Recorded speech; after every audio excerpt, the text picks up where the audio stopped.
Hello, everyone. My name is Matthew Manling. I'm the Senior Vice President for Professional Services at Orion Health. And I'm very pleased today to kick off the Orion Health Speaker Series. Our first speaker today will be joining us from Northern Ireland.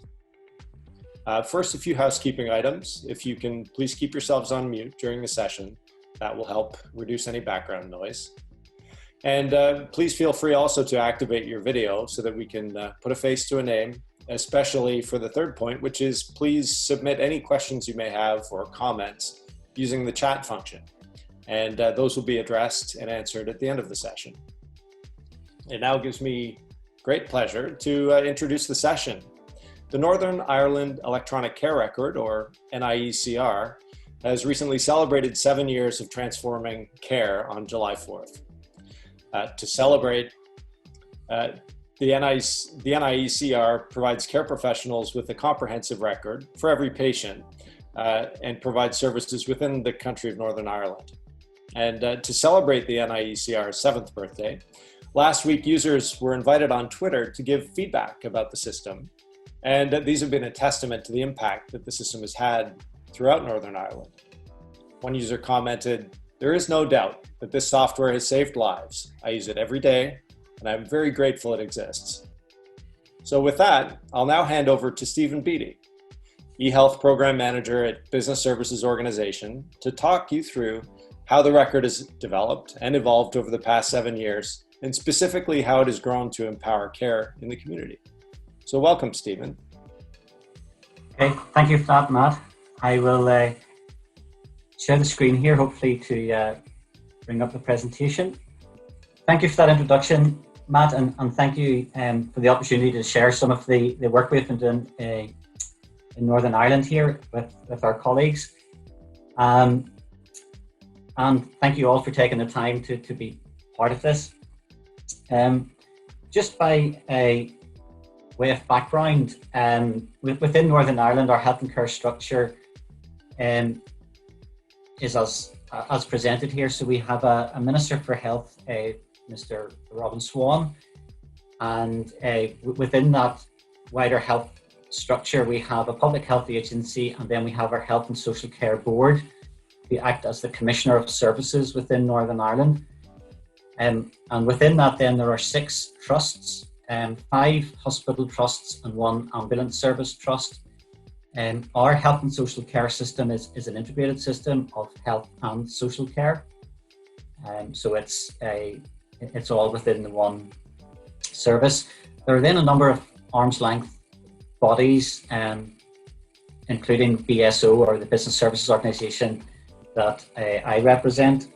We also have then our service users, GPs, independent and private sector providers, and a range of voluntary and community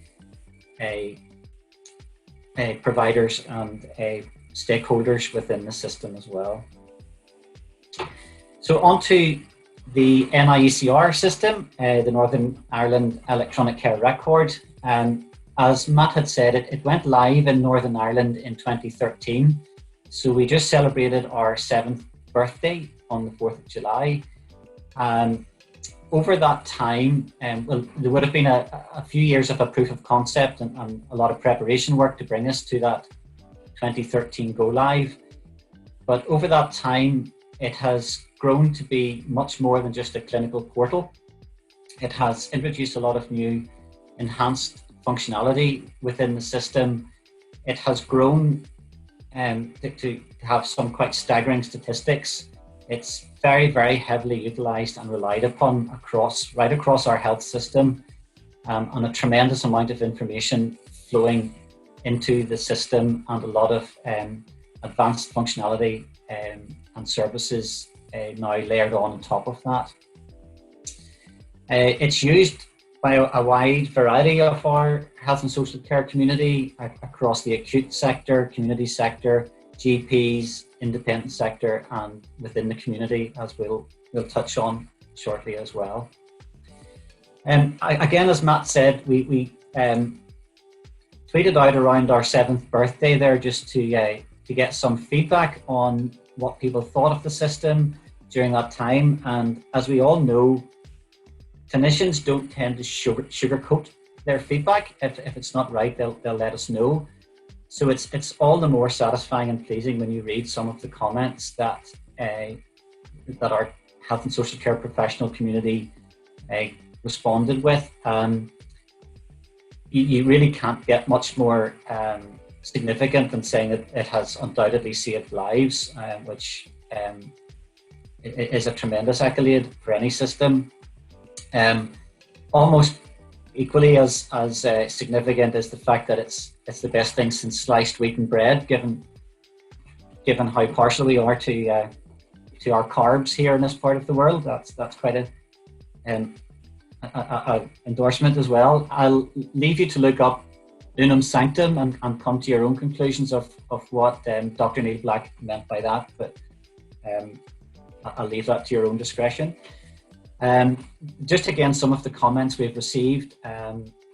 So as well as some of the Latin comments, we've also got some Malawi language in there, which I'm told is translated as happy birthday. So, but it's just, again, professionals that have been in other jurisdictions where ECR wasn't available to them. It makes it all the more special whenever they come back to ECR or experience how effective it is within our health and social care setting. So again, you can see there's some fantastic comments there, and it does in some ways go from the sublime to the ridiculous, as well as we'll come to in a second. But we also have a wonderful wider community around us that other Orion customers and other agencies and other colleagues across different jurisdictions who we learn from and share with, and that's a really, really interesting and pleasing part of the journey as well. As I mentioned, some of the things that you would never have set out in the business case as a potential objective or benefit of the system would be to prevent patients coming in with custard-covered medications. But we'll take it. But you can see there that one of our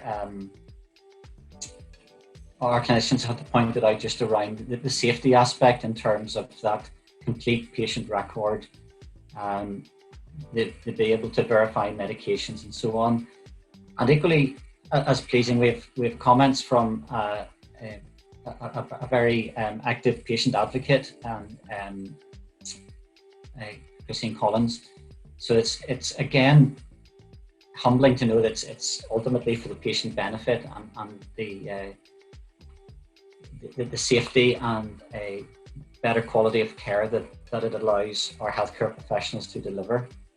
So that was a really encouraging exercise to do, and it just helped bring home how important the system is across our health and social care community. Moving on then to the background to this, we were faced with a very similar challenge to a lot of healthcare systems, I would imagine. We had lots of siloed systems that required our healthcare professionals to log on to multiple systems, very inefficient, very wasteful.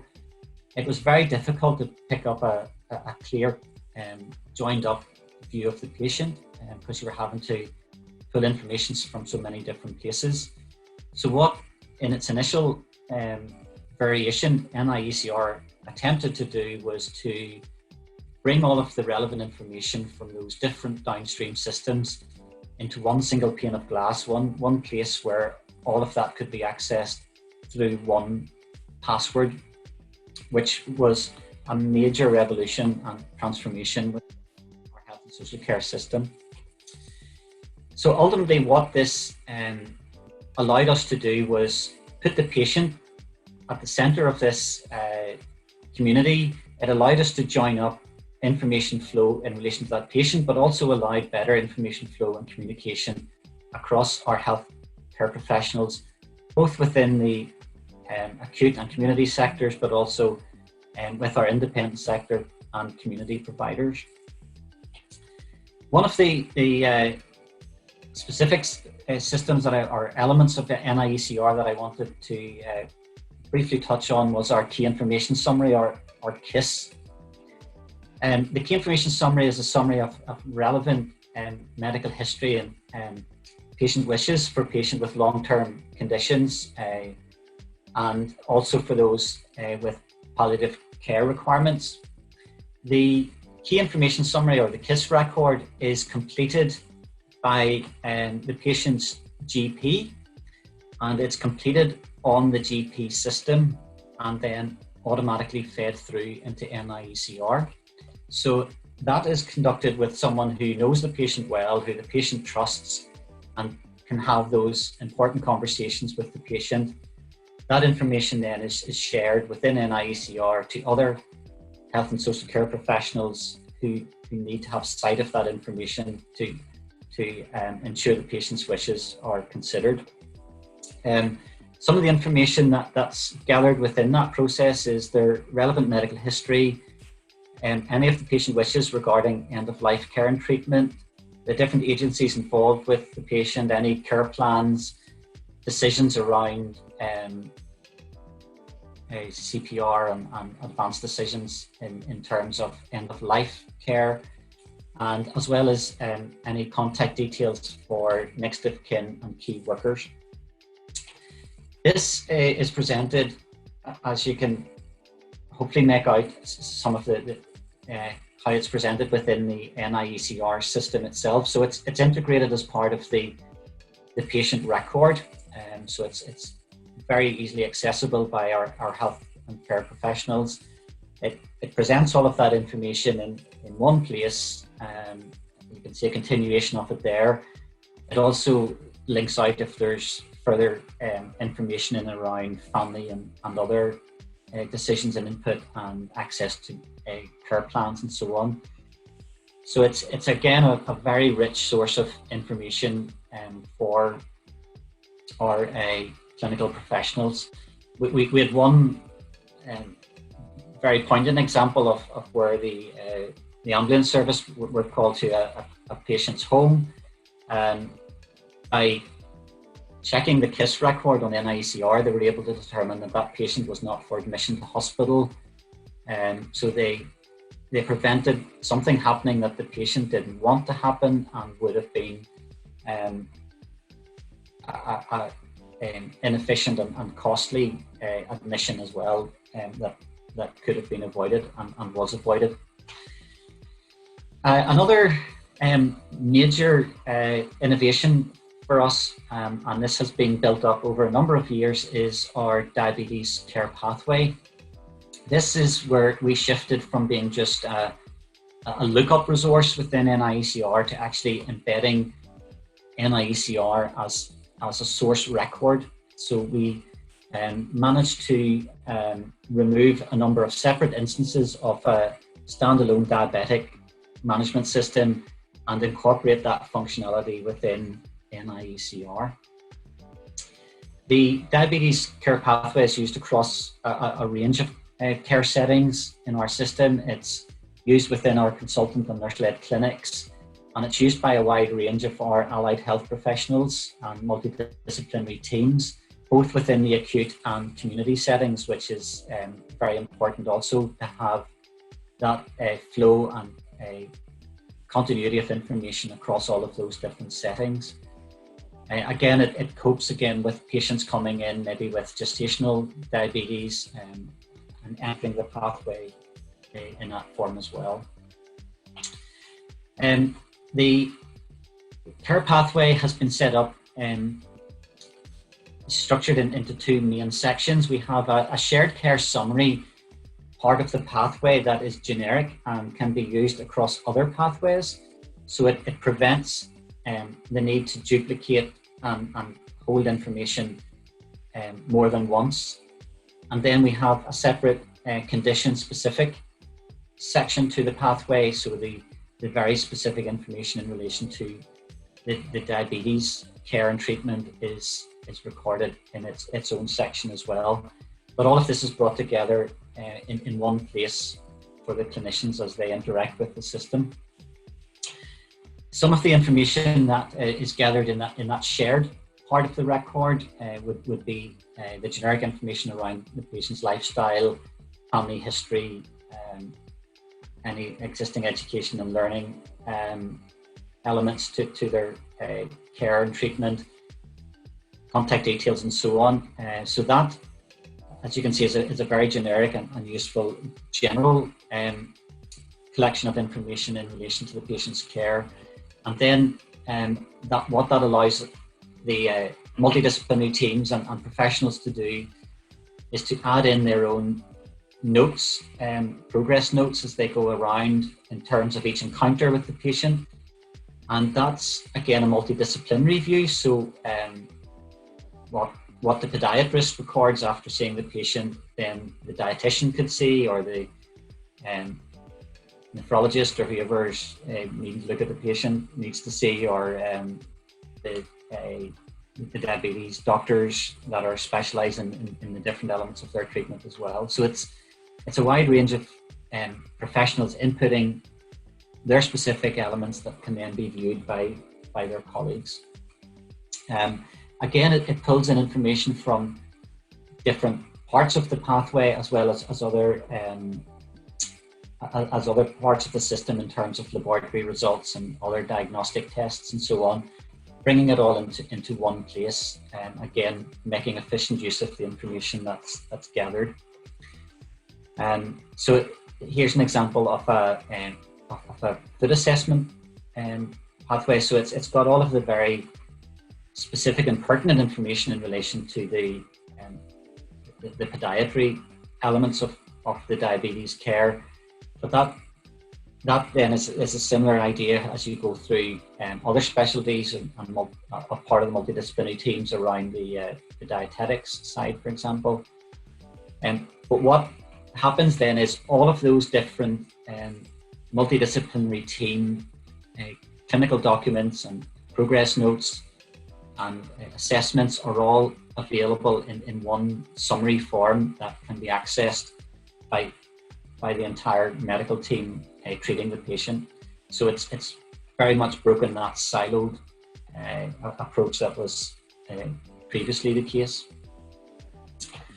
Again, as I mentioned, we're bringing in also a range of diagnostic tests, including the laboratory tests. And what that allows us also then to do is to build up a flow sheet of results over time, and comparing that again with the target ranges that the health and care team have agreed with the patient. So it's all very visible, very efficient in terms of the use of information, the right information in the right place at the right time. Again, this is just another example of some of the capture screens, in this case specifically related to the gestational and pregnancy diabetes. Some of the other information that's then gathered as part of this would be some of the very detailed information in relation to the diabetes care treatment. And again, a lot of this is used within the community as well, with the patient outside of an acute clinic. This can then also be produced out in the forms of traditional summary letters and clinical documentation, and that's shared with the GP, for example, through our electronic document transfer process. So we have a system set up that all of the relevant clinical documents out of NIECR are transmitted through to the patient's GP, and then incorporated into their GP record as well. Much more efficient than the old days of posting that type of information out to the GP. This diabetes summary letter, as we'll see a little later, is actually also now able to be shared with the patient through our patient portal. So that's a huge step forward for us in involving the patient in their own care as well. And we'll speak about the patient portal a little more in a moment. These statistics are actually out of date, but it's essentially all of our diabetic patients within Northern Ireland are enrolled on the NIECR diabetes pathway. The clinical encounters and the number of assessments just keep rolling up every day, and so it's a very, very heavily utilised and a valuable system across our health and social care setting. I mentioned our patient portal, our My Care record. This has been a huge project for us, a huge step forward. It was originally set out as a proof of concept aimed at patients suffering with dementia. That was a very difficult cohort to deal with because it was beset by information governance issues. In many cases, it was the patient's carer that would have needed or would have benefited most from access. But due to enduring power of attorney and those types of legal aspects not being in place, it was very difficult to share that patient portal access with a family member. But the vision was that we wanted to create more than just a website that patients could go in and access. This was a very user-friendly and interactive facility for our patients and their family and registered carers to interact with. And also it was a fantastic communication tool with our healthcare professionals as well. The functionality that we've rolled out, or final stages of rolling out with our patient portal, includes the ability to view previous and upcoming appointments across our health and social care system, a library of relevant documents that are tagged by condition and by specific topic.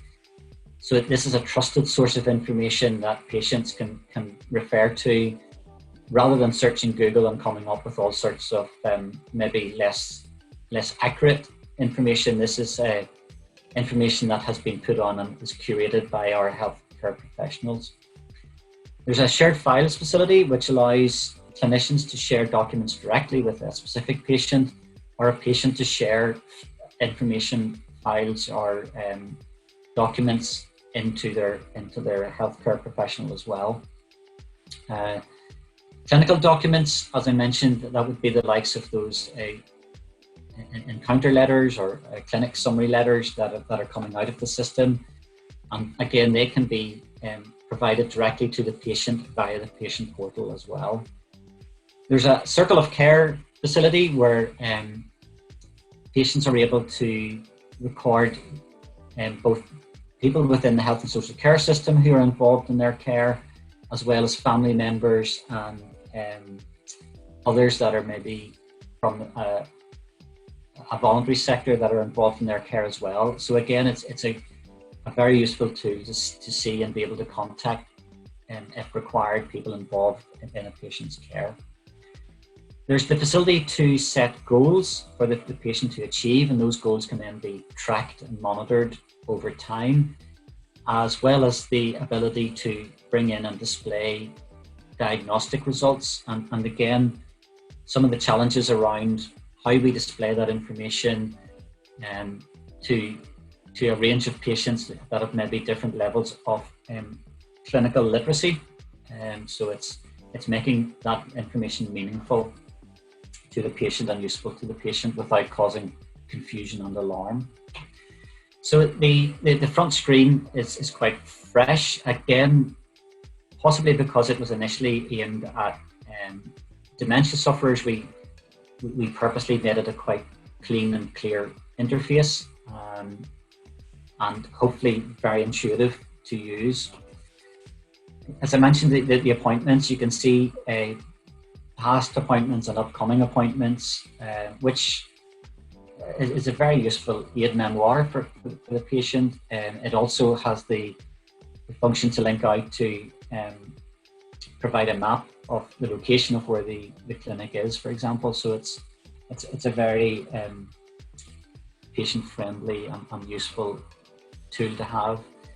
As I mentioned, the circle of care, it allows us to record that information in relation to caregivers, and that's even useful for the family as well. If for example, the patient isn't going to be there on a particular day, a message come in, you can look up and find out who the home care worker is for that patient and contact them just to let them know that there's no need to visit today or whatever. Shared files, as I mentioned, is an opportunity for patients to share information directly with their healthcare professional. So for example, within the diabetes setting, patients would record some of their blood glucose levels and other things that historically the healthcare professional might have to phone the patient up and get those results read out to them over the phone. In this case, they can just upload that information to the shared files facility. In this case, actually, you'll notice that this particular one was added by Anne Mulgrew. Anne is our fantastic project manager on the patient portal project. And to use that awful expression about eating our own dog food, Anne is actually one of our test users for the diabetes patient portal as well. So she has a very much vested interest in making this work as well. So the documents then will appear within the NIECR system, that within the clinical portal view that the doctor or the healthcare professional can view, and equally they can share a document specifically with the patient, as well as the standard clinical documents that would automatically appear. I mentioned the goals. There's a library of goals that we can work through and create specific goals for the patient through. There is also the option to create your own goals, and they can be numeric values or yes, no, or whatever is the appropriate measurement around that. So again, this is another useful tool to involve the patient in their own care and allow them to monitor their progress and to feed that progress back to their healthcare professional in a very easily shared manner. The medications that the patient is on will also be is also visible to them. Again, this is a useful tool for the patient, just to have that record of their medications that they can share with others as well. If for example they're down with their local pharmacist, if they so choose, they could share this with the pharmacist for any advice that they might need, as well as their GP. The lab results coming through, again, this is something we have to be mindful of in terms of what is a normal range and how do we present that, and how do we avoid patients getting unnecessarily concerned if a result isn't within a particular range. It might not be normal, but it might be normal for them, and all of that. So that's still very much a learning curve for us, and we've had a great community of patients that have been giving us their feedback on this as we've gone along as well. So in terms of those are the features and functions that we've already introduced as part of the patient portal. We're also working on questionnaires, so that could be pre-admission questionnaires, or we could also extend that out to patient-recorded outcomes post-surgery, for example. I know our orthopedic colleagues were very keen for the PROMS stuff around gathering data post-surgery for hip and knee replacements, for example. And remote monitoring. Again, the new COVID landscape that we're operating within, there's been much more remote clinics done, virtual clinics done with our patients, and the patient portal has already the potential value in that has already been realised, as well as the wider information across NIECR, and that's very much an area of interest and a growth area that we imagine we'll be looking at in the coming months. And finally, one of the other main elements that we've been pushing forward with is our views in the wider community. So that the first of these that we have introduced is a view for our community optometrists. So our community opticians or optometrists are able to access a limited view of NIECR for their patients that are coming through. So they are able to see a subset of relevant information within NIECR. Again, we had to be careful around the information governance aspects of this as well, but it's role-based, and it is limited in terms of only showing what's relevant. It was introduced back in October 2018, and it has really taken off since then. I think it was very well summed up by one of our community optometrists, who said, "At last, this allows me to engage with the patient, help the patient with the training and experience that I have, rather than just be there as someone who sells someone glasses." So it's been a very rewarding experience for our community optoms as well, to be more informed and involved in patients' care. So as I said, it's a relevant subset of the information that's filtered out from our core NIECR system. It gives the optometrist the basic demographics for the patient, who their GP is, any of their prescribed medications, and any allergies that the patient may have as well. And also if the patient has been involved in any hospital-based optometry-related appointments or services, that will also be presented into that view for the optometrist as well. Again, linking in with the diabetes side, obviously there's a lot of value in having a joined up eye screening element within that information sharing as well. We use in the background a clinical communications gateway that is basically the tool used to connect the information together across the different systems in use. So visually, this is how it presents to the optometrists. So it's a very scaled down view of what you would normally see within NIECR, but all of that relevant information is included in one place for the optometrist, and it gives them a very comprehensive view of anything eye related in relation to that patient, as well as some of that more useful generic information in terms of medications and allergies and so on. So as I said, it's been on the go from October 2018. It was very quickly adopted and used by our optometrist community. I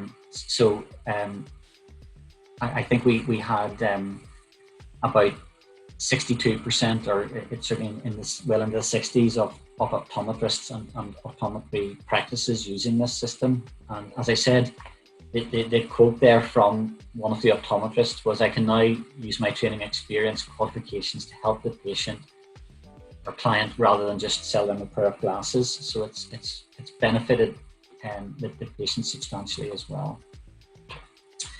So again, circling right back to where we began, NIECR is heavily used across our acute and community sector, more increasingly now as well with some of those other wider professionals within our health and social care system.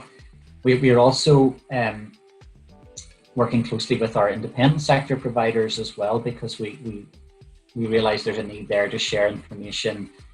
The patient may choose to go and receive care in a private healthcare setting, and there's certainly a safety and clinical benefit of safely sharing that information in that context as well. So there's lots more exciting things that we would like to be able to do, and we hope to be able to do, but I think in terms of where we've come and the benefit that it's brought our patient, it has been phenomenal, and it's a credit to everyone who's been involved in it over the years, both within our own health and social care system and within Orion and other colleagues. So thank you very much for your attention this afternoon. I will stop sharing and see if I can hand back over to Matt if this works successfully.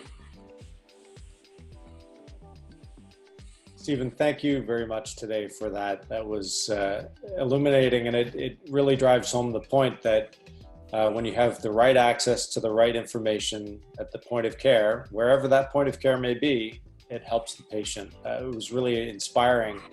Kara, I noticed we have some questions in the chat panel. We do. Maybe you'd like to moderate those questions. Yeah, it would be my pleasure. So the first question I see here came from John Sweeney. With patients moving in and out of secondary care, where are the chronic illness and medication changes logged from? Is the data extracted from the GP practice management software/hospital database, or a combination of both? Yeah, it's primarily from the GP system. The GP medications record is, as I understand it, the central source of truth. So if there has been medication or prescribing changes within the acute sector, that is communicated back to the GP, and the patient's medication history will be updated on the GP practice system. We then receive regular feeds throughout the day into NIECR from the GP systems in relation to medication history for each patient. Okay, very good. Thank you, Stephen. Another question we have here from Phyllis Murphy.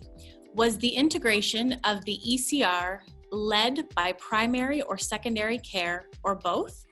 And is there a remote monitoring functionality? It was both.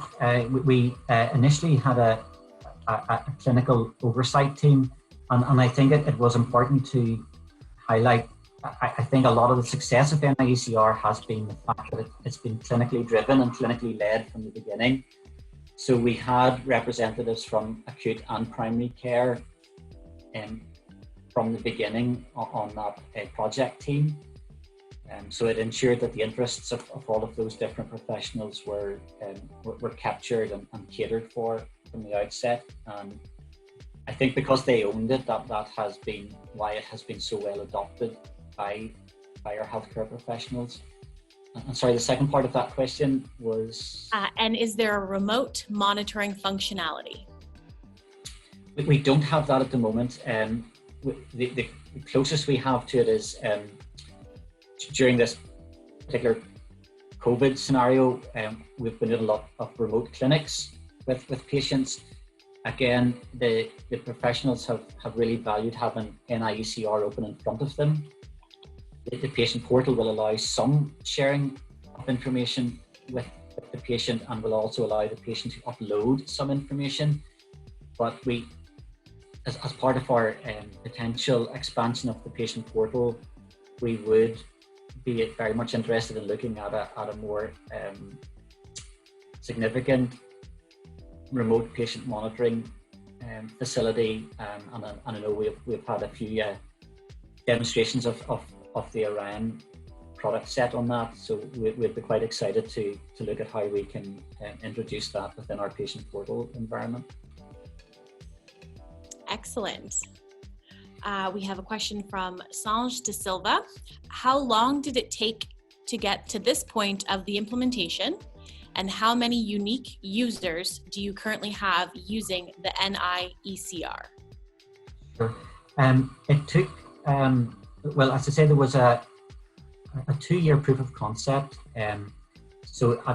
Whenever it went live in 2013, it was very basic functionality. At that stage, it was bringing in information from our patient administration system, our GP summary information, and other diagnostic information. So it was quite limited in that sense.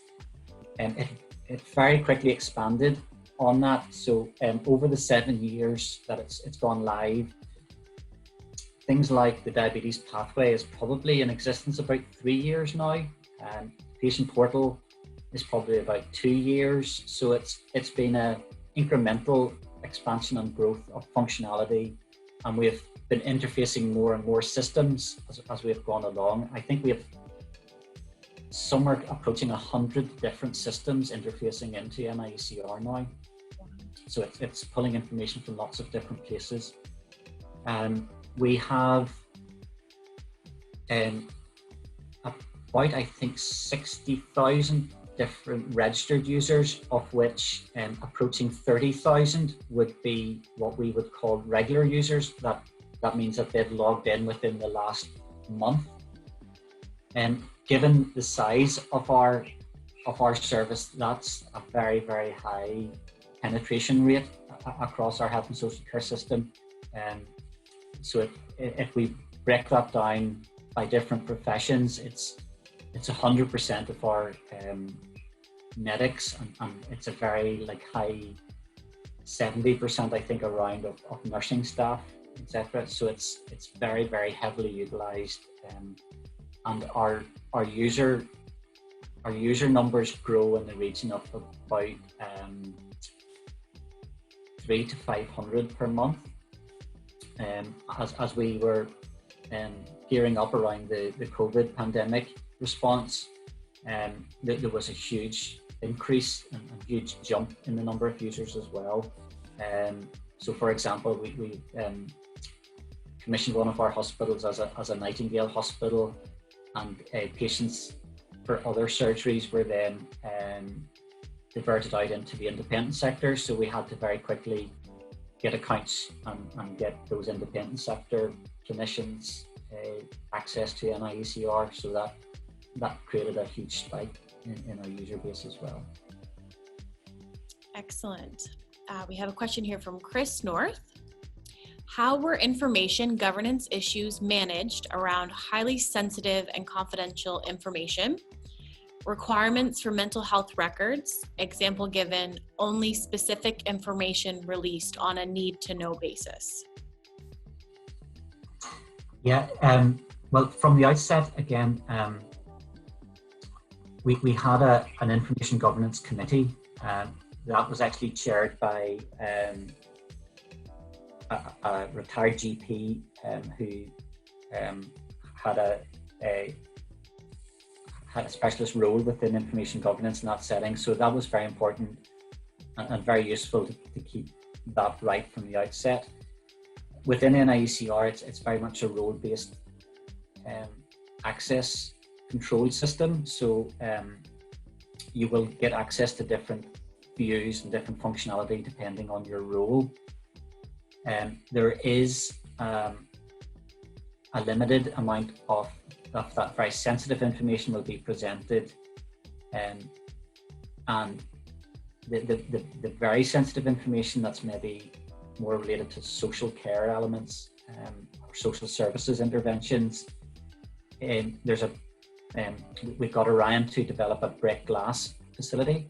So you have to specifically register who you are, why you're accessing that information. That's then audited, and if there's any inappropriate access to that will be followed up on. So it's very tightly controlled, and it's getting the balance right between flagging up that there is something there to be viewed, but not making it immediately accessible either. Very good. So Mike McMillan has asked, what reporting are you currently doing from the platform? and are you looking to build upon this? Yeah, it's actually reporting is something that we very much see as one of our next challenges. There's quite limited reporting coming out of NIECR. It probably didn't begin life as a reporting system. It was more a live clinical intervention system, but the data that we've gathered, especially where it's become the source record for the likes of diabetes care information, the need for reporting became more important. So we have a range of reports that we hope to pull out from that. So I know there's the different analytics tools within the Orion portfolio. We also have a regional data warehouse and an honest broker service within Northern Ireland. So we're in the process of building up a business objects universe of relevant data coming out of NIECR that can then be queried and reported on using some of the traditional tools such as business objects that are used within our health and social care system. Very good. And Phyllis Murphy has asked, who has permission to enter the key information summary? Yeah, the key information summary, in terms of populating the information, it's the GP. So the patient will consent with the GP to input that information into the key information summary.